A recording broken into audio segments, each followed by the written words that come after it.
Pasamos con el próximo invitado de este especial, alguien que ha sido un férreo oponente de Maduro en la región. Me refiero al presidente Javier Milei, quien asumió como mandatario de Argentina en diciembre de 2023. Sus severas políticas económicas para disminuir el Estado y ponerle fin a la emisión de moneda lograron calmar la rampante inflación en el país, así como el déficit fiscal, pero a la vez generaron consecuencias muy duras para la población. Mi entrevista con Milei se emitió el 25 de enero de este año y esta era la visión del entonces nuevo presidente.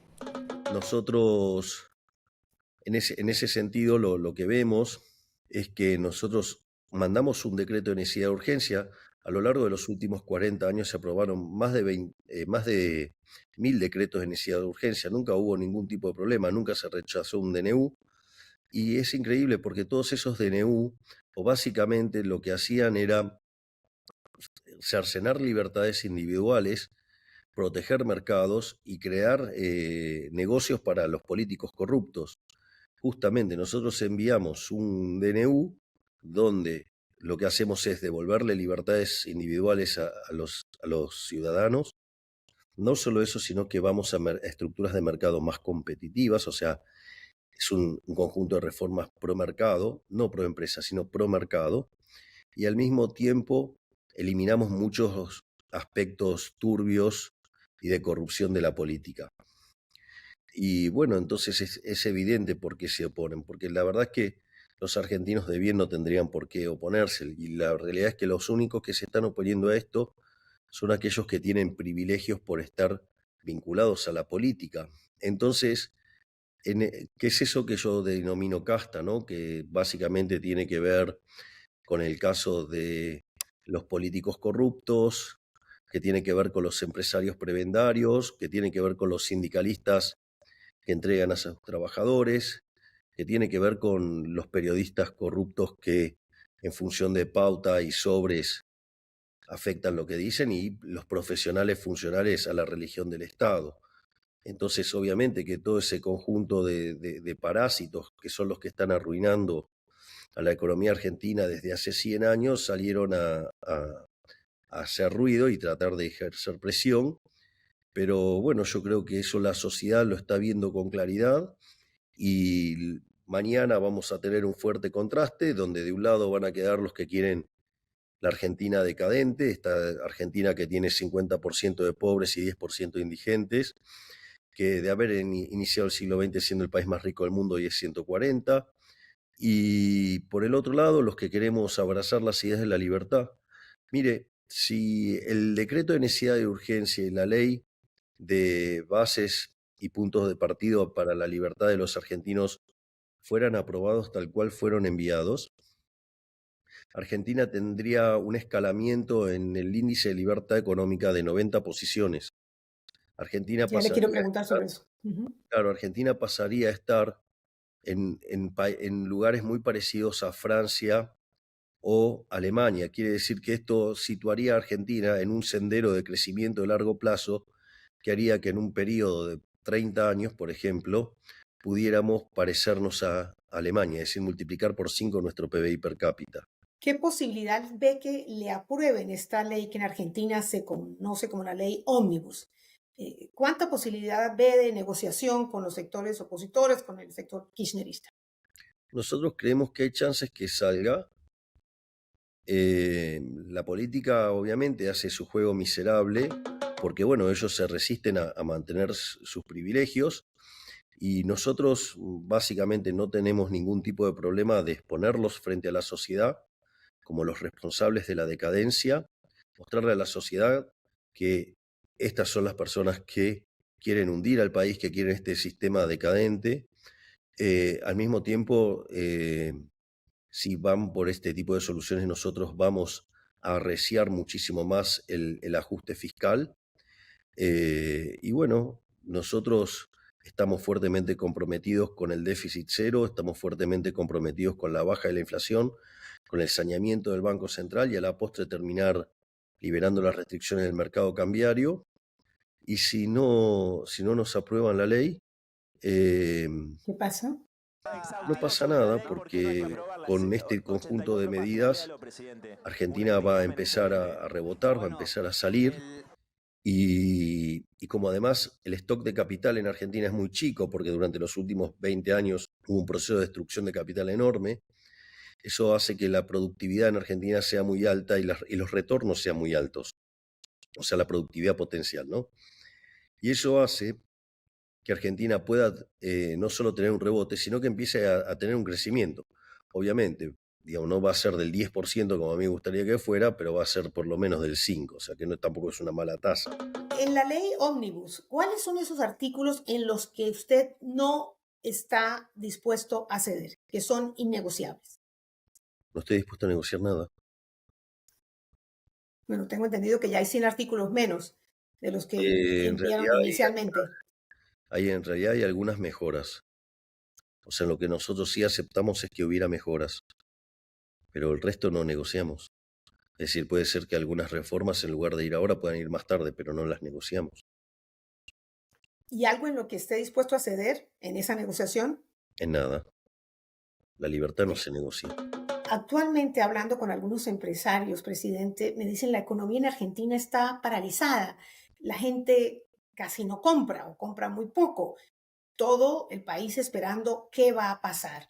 Entonces, la pregunta que tienen algunos es, ¿cuánto va a durar este periodo hasta que las cosas se vuelvan a reactivar, hasta que se empiecen a ver algunos frutos de las políticas que ya ha implementado?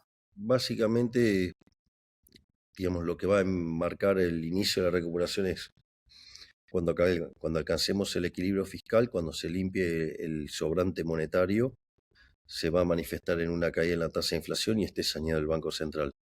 En ese momento va a ser el momento en el cual nosotros abramos el mercado de cambio y es cuando va a empezar la recuperación. ¿Y eso cuánto dura? No es que usted lo tiene que manejar en términos de hitos económicos, no en términos de tiempo. Digamos, que yo le dijera un periodo de tiempo le estaría mintiendo.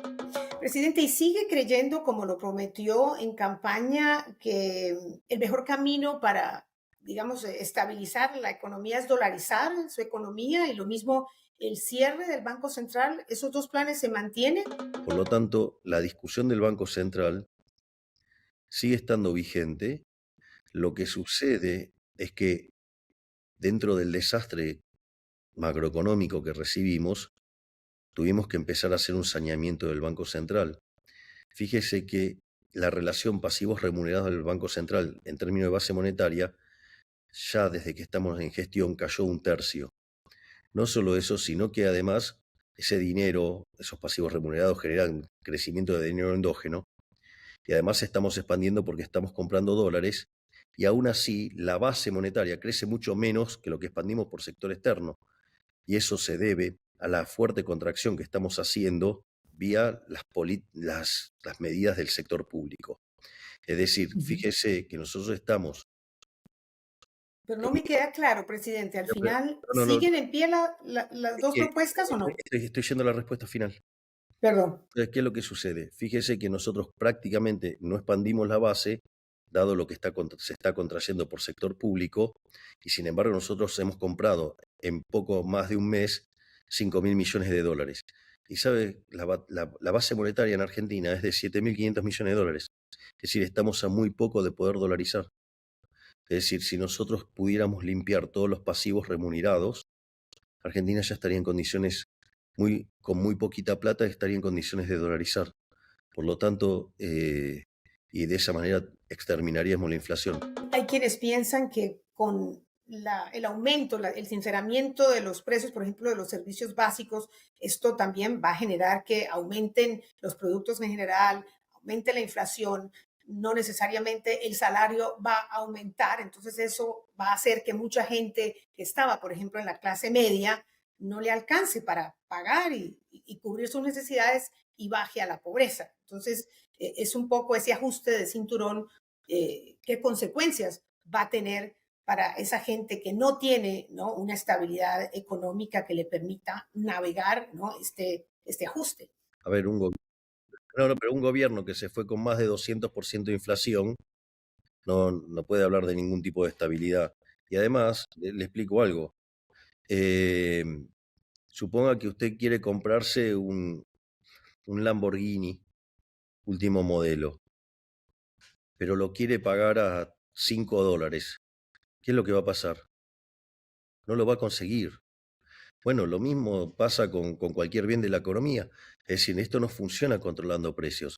Cuando usted controla precios, lo que hace es destruir la propiedad privada y entonces se contrae la oferta y usted tiene menos bienes y más caros.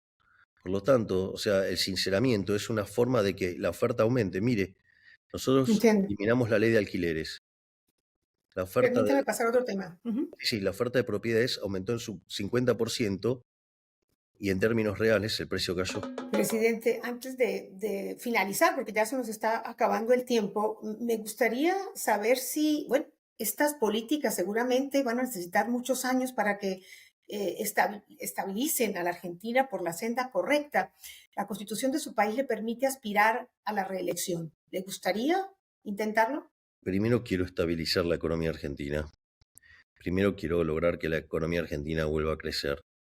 Primero quiero terminar con la inseguridad.